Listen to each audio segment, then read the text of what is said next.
All right. So this dude, he runs an Airbnb. Just imagine this. Just imagine this. Imagine this. Imagine you have, a little Airbnb property. You're trying to have some passive income, trying to make some money. You're trying to invest your money. You're trying to be smart, right? Imagine you pull up the Ring camera for your Airbnb because you have some guests that are staying there. And imagine you see them doing a sacrifice at your Airbnb property. This is exactly what happened with this dude. Crazy story. Crazy story. Crazy story. Let me play the video. So we had a guest do a goat sacrifice at our Airbnb over the weekend. I still don't really know how to react to this, even though Airbnb stepped in and helped me tremendously. But it's time to give a little bit of story time. These guests booked my Airbnb house for a week, had great reviews, and seemed completely fine the whole time they were there. I was in the back doing some work here and there, and I would see them way at the front of the property. I'd drive by, they would even wave. But I started to get a feeling something was off when I kept seeing them constantly in white robes outside. Now you're probably saying, oh, that's red flag number one. But it looked like just somebody's random white outfit, something my grandma used to wear is a muumuu is what they call it. Fast forward to the day that they leave. I wake up in the morning and I have exterior cameras on the outside facing where the parking and front door is.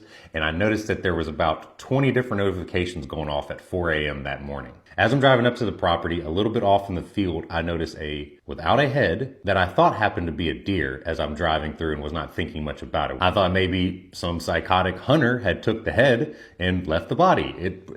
I had more important things going on at that moment, so I just kept going to the property. Once I got there, my business partner was actually leaving the property from some things she was checking out, and she calls me, she goes, "Hey, Garrett, you need to come to the front right now." And I immediately drove up there, and in that front, there was 6 sticks with goat heads on them, and there was 6 other goat bodies. Now, I know this is very graphic. This is not something I want to ever talk about, but I just have to tell this story to bring it to the light of, one, how Airbnb stepped in to help me. They were able to give me $2,500 on a claim from the guest, and they paid it directly, even though the guest never admitted any fault and did admit that they did this on the property. And afterwards, I had to have a massive cleaning with sage and everything else under the sun you could think of to cleanse this property. Now, there's a lot more crazy details that go into this, and if you want... Well, first thing first, brother. Sage is not going to help you.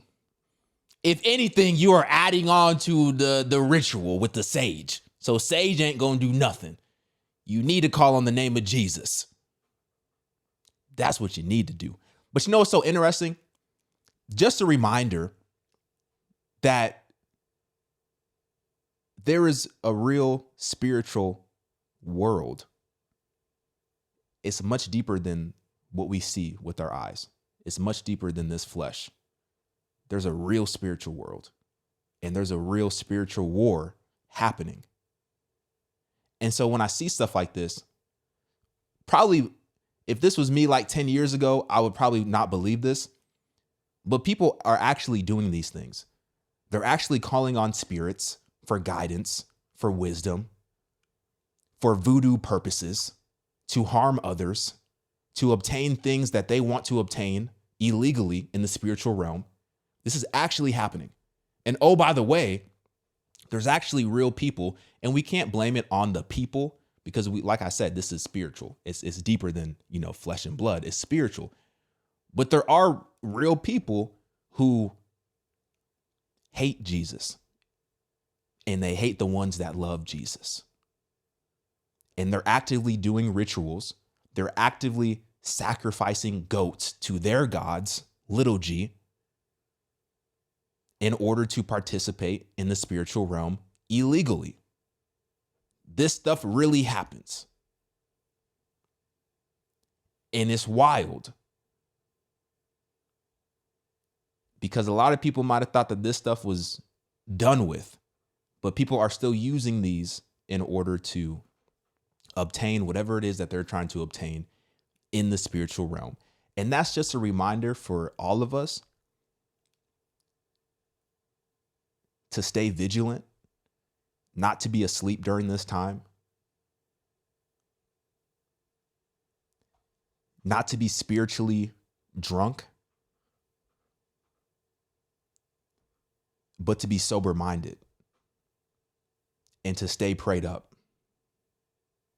because you have a lot of these individuals who are going hard in the spiritual realm for their God, little g, trying to inflict pain on believers. This stuff really happens. I saw a dude on TikTok. I guess the dude used to be a Christian. Now he's a witch. I made a video about it. He used to be a Christian. Now he's a witch. And now what he does is he teaches other witches how to do these spells specifically to harm believers and specifically to deceive believers. It's crazy, but this is the world that we live in. I'm not telling you to be fearful. You should definitely not be fearful because Jesus has defeated all of these spiritual enemies. We have the victory. I'm just telling you to stay aware because crazy stuff is happening. And once again, brother, I don't know why y'all be still running to the sage. I don't know why you run into the sage. I don't know why you run into the crystals. Well, I used to be the same, bro. I used to be the same. I literally used to sage my house.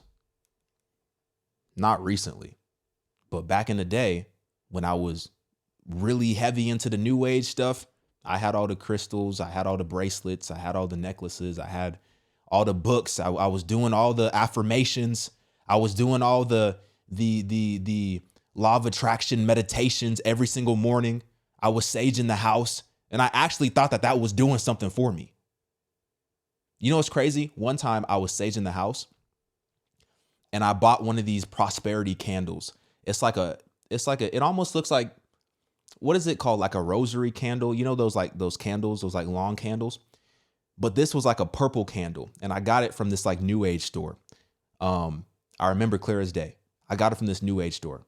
And this was during a time where I was like, I was broke to the point where they probably should have arrested me. I had so many bill collectors calling my phone. I thought they were going to come get me and just put me in jail.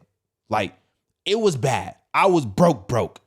So I went to the store and I was like, I seen this little prosperity like candle, and it said, light this candle for 10 minutes a day for like a week straight and watch the blessings flow. And so I ain't know nothing. I bought the candle. I lit the candle. On like day 3 of me lighting this candle, and I was by myself in my apartment, like by myself. I had the candle lit and I was like cleaning up and stuff like that. And for whatever reason, I don't know what happened. I think I was like cooking or whatever, and it kind of smelled a little funny. So I was like, you know what? Let me get the sage. So I had sage because I got sage. The same time I bought the candle, I had got some sage. I'm trying to double up on my law of attraction abundance. So I get the sage and I lit the sage, and I'm walking around the house with the sage. I'm walking around. I'm not really like saying nothing. I'm just like kind of walking around like saging the house. Suddenly, the candle's in the corner. The candle's lit. Keep in mind, this is a new candle. The wax is like full. It's a brand new candle. Suddenly, the candle explodes. The candle literally explodes. The little dresser that the candle was sitting on, I had like a little black, like flimsy little dresser. The dresser was on fire. The candle exploded. I've never seen a candle explode in my life. The candle exploded. The dresser is on fire. I'm running to the sink, getting a pot of water, throwing it on my dresser, trying to put out this fire.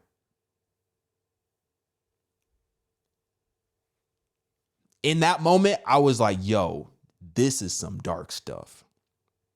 I literally threw that candle away. I threw the sage away. And I just sat down. I was like, yo, what the heck is going on? So I'm trying to tell y'all, when I tell y'all, like, I get it. I understand why people do this. I understand why people go to like these new age type of stuff. I get it because I was there at one point. But it goes back to the point that I made in the previous video. We were made to worship. We're either going to worship the true God or we're going to worship false gods of this world. And during that time of my life, I was worshiping false gods of this world. And I thought that that was going to help me in that situation. So just a crazy quick little story time.